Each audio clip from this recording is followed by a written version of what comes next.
Shambwaditya Ghosh. Maybe to find.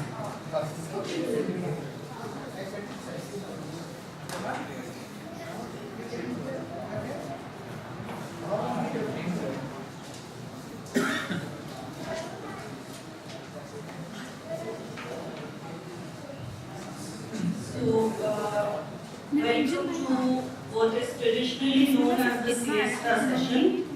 I think we have a group of 3 very good speakers, and we start with Shambwaditya Ghosh, who's doing his MPhil from the School of Liberal Studies in Ambedkar University, Delhi.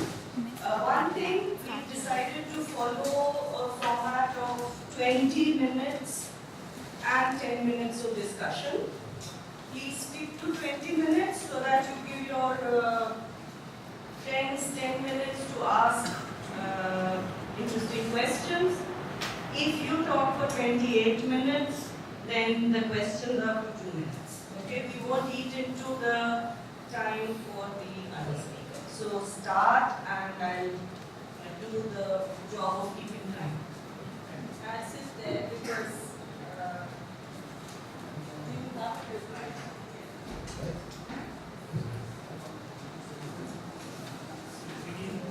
I just want to say this is because there are several resources supposed to be incorporated in this research. I stress them, but I will not have time to study them.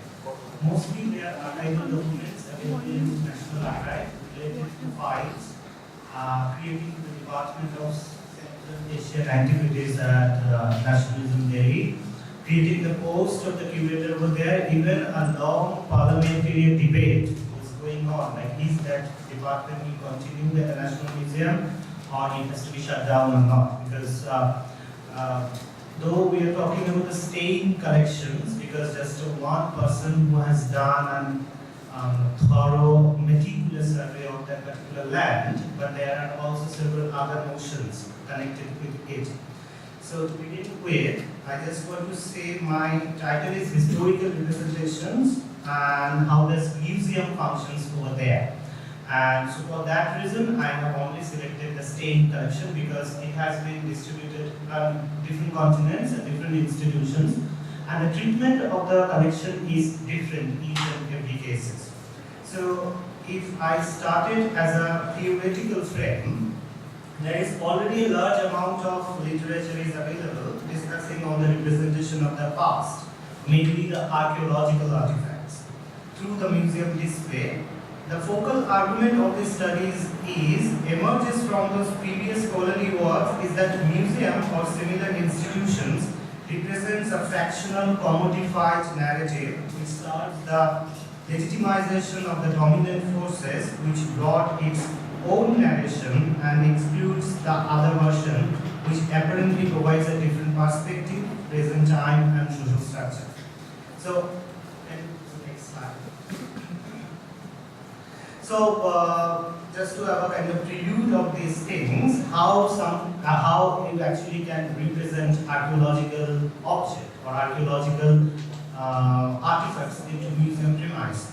So, one of the famous theories, Ronald Barthes, he remarked that there are countless forms of narrative in the world. First of all, there is a variety, and that all has a variety of genre, and its all substance will be relied upon and accommodate the stories. Now the question is, what story museum will accommodate for their own purpose? So, since the word narrative has its own genetic meaning depending on the context of the explanation, narrative can also be classified in several ways, which is the main point of argument of this paper, like how Stein's collection has been interpreted, represented, and studied through. So the perspective can be analyzed with a critical approach of mostly on with the postmodern theories, where the argument based on the fragmentation and the rationally represented based on the transformation, discontinuity, rupture, and disorder and chaos. It has been noticed that archaeological and historical interpretations are fundamentally correlated with the social context in which it has been developed. So this is the same point is related with the Stein. When he started his archaeological career in 1900, there was always a political context. Like he was only the man who was thoroughly adopted to India. He is employed by the government of India, and also his academic training was oriented philology, mostly Indian philology. So to come, can I put the next slide? So how, getting back to this again and the theoretical frame, how we can actually perceive the past, very specifically the archaeological past. So one of the famous theories, Michael Shanks and Christopher Steele, their very specific work like social theory and archaeology, they have argued that it's not necessary that all the time the Western model will be applied in each and every cases. So their interpretation of archaeological findings is mostly as they are looking for an alternative frame, and they are calling it as an archaeological interpretation of the job of archaeologists is a social mediation. So they coined the two terms, observer and observed. So archaeologists here as an observer were basically interpreting the artifacts as an observation and the artifacts called as an observed. So come to the Stein again. He was basically a Hungarian man but adopted to Britain. So he was knighted by the Queen. He started his exploration, several explorations, you can call it as an expedition from 1900 to 1930. In his one book, Ancient Central Asian Tracts, which was published in 1933, he concised the account of his first 3 Central Asian exploration and finding of 30 years archaeological, antiquarian and the geographical research, where he is basically giving an Indian angle of each and every exploration. Stein believed, that was his belief coming from his one teacher, by Petri teacher, who was basically the figure of what we call as a British School of Archaeology, who studied at London University College London. He believed that removing artifact, that is the proper actual job of an archaeologist. So the archaeologist should remove the artifacts and sending them to the museum, and then after it should be studied and it should be displayed for everyone to appreciate. But Stein was not exactly what it was going on that 19th century antiquarian interest. He was more of a scientific archaeologist, introduced first time that scientific technique of excavation and scientific method of recording the sites. So when he came back in 1909, there was a his recognition happened in London, and the newspaper Times has covered that lecture and stressed upon the importance of his find and how important it is for the Britain, because the Britain is basically he is working for the Britain and her colonies. And that letter is also been approved by the Viceroy of that time, Lord Curzon. So there is also that relation of the politics, how the Britain is basically influencing its cultural propaganda to its colonies. So before setting up his journey, Stein had an agreement with his founders. His agreement was that, next slide please. Okay, come to the next one. That implement, like whatever he will find through his expeditions and through his exploration, that will be distributed among the funders. So that's how the entire collection has been distributed. So the basic and the big part of his trip was funded by the British government, and some part of was funded by the government of Bengal, which was of course the British. So when he came back, his entire collection was distributed mostly in the three institutions. One was the British Museum, Indian Museum, Kolkata, and National Museum, Delhi. There is also some collection went to Berlin, like Museum of Asiatic Art, but the rest, the most of that collection was totally destroyed during Second World War bombing. But another interesting case is there are several other archaeologists who are basically the competitor of Stein, was also started kind of exploring that Central Asian territory, mostly the Chinese occupied Central Asia, but they were not that successful as Stein. People mostly forget them. But Stein collection in the Germany was totally destroyed. The Germany somehow was able to recover some collections from the German expeditions, and that is still there. Can you come to the next? So in 1990, it was a recent approach started from the British Library, because British Library got separated from the British Museum as an institution, and before that the entire collection was housed within that. So the collection of manuscripts, collection of written printed material went to the British Library, and other three-dimensional objects, mostly frescoes, terracotta objects, sculptures, stucco figures, coins, wooden objects, they all remained into the British Library. So then after this, British Library people and British Museum people, they all started studying Stein again, because Stein was totally out of any academic discourse.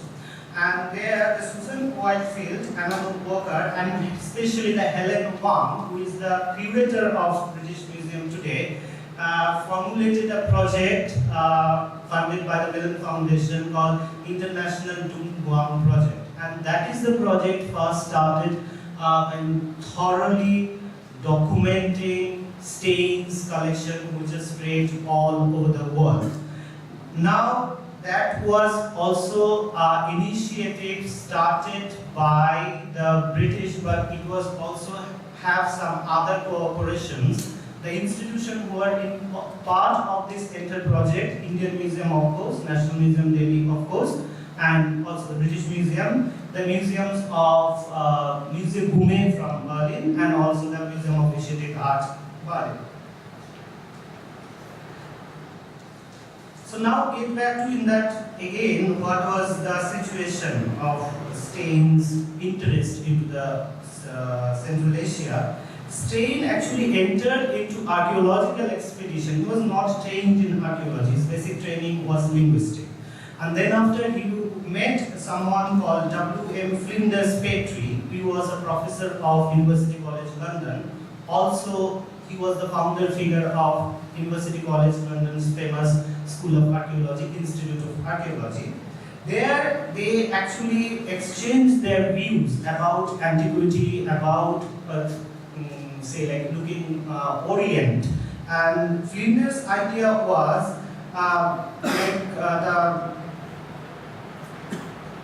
it is like how archaeology should have a kind of nationalistic interview. That's what the Flinders presented archaeology, which should benefit England and its colonies. So it was the archaeologist's mission to rescue and preserve history for the glory of the home country and the colonies depending on it.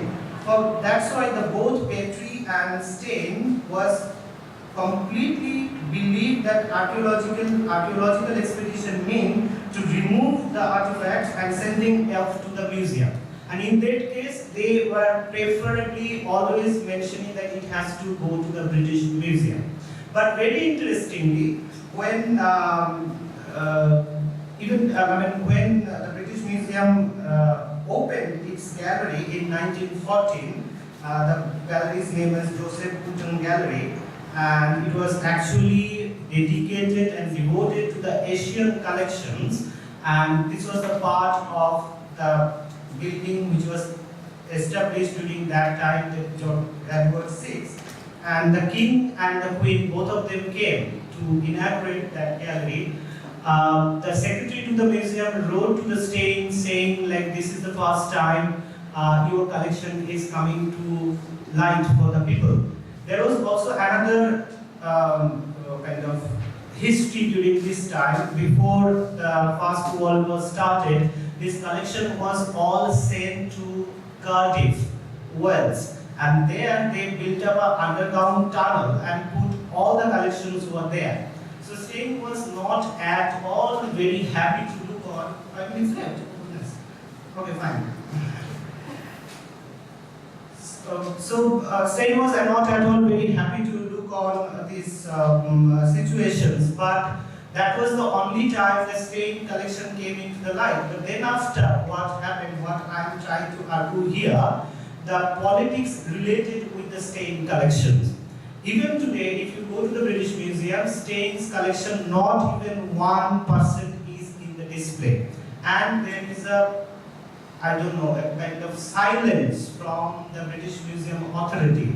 British Museum never hold an independent exhibition of Stein collection into their museum premises. Similar case study, if we look on the National Museum Delhi, it actually doesn't give any idea about Stein's entire archaeological career. The object which is displayed is very minimal and very diversified. There is no question of museographical planning to create a narrative from that artifact. So here there is nothing. And the Indian Museum question is much more strange. They never displayed, never showed any of the collections over there. Though they say that there is a descriptive catalogue is available, but there is a news comes few years back when Indian Museum has gone through the massive renovation work. There is a major displacement of Stein's collection. People actually don't know how much is still there and how much is already gone or sold out. So the curator says they have a descriptive catalogue, but that was not. My personal correspondence and communication with, once upon a time, the curator of Central Asian Antiquity, Dr. Chaya Hasna, she said that there was a political debate to close down that Central Antiquity section in the National Museum because it was creating that political tug war between the China and India relations. And she, from her own experience, it says that no Chinese scholars or visitors are allowed to see the reserve collection. Even they are not allowed to see the collection what was displayed. So the point is where I'm trying to make it, like as I said, that archaeological interpretations is actually creates in terms of museum premises needs a political connotation, and that political connotation works towards its identity construction. That's why this particular collection got a very specific name, Stein Collections, instead of Central Asian antiquities or the antiquities from ancient Khotan, ancient antiquities from Turkestan or something. No, because it was mostly, even it is going talking about Berlin or some other places, they first ones that this is the segregated as a Stein collection. So when Duluhang project was happening, they actually created an international accession mark, which is a very unique system for museum accession, because there is no, I mean, say for example, every institution has their own method of accessing the object, but in terms of Stein collections, they have developed an international method so that each and every institution are linked with that. So here is also that construction of a personal identity which is involved with this explorer and expeditions. So just to conclude with this, I just want to say that contestation is a perspective. One may ask that what would be the preferable model of interpretation. So this is the question of preferable interpretation in terms of Stein collection, because they are just left it there. Nor will the institution create any narrative which is supposed to be come from the display. And that's how that archaeology, what Stein conducted, it's still in a kind of underground, which is never come across. Stein's publications are available, but that publication is more a scholarly publications, very detailed publication of his ended expeditions and explorations. But in terms of museum display, the object does not say more apart from the classification. It is a terracotta, it is coming from this period, this time. No more. Because if you go British Museum, you won't be able to find out Stein collection separated from other Chinese and Japanese collection. It is a continuous display which is happening beginning from one side of South Asian gallery, then Asian gallery, then again Central Asian gallery, then goes to Far East. So it actually creates a pan-Asian figure, but never comes up with a particular focus on Stein's contribution to the archaeology.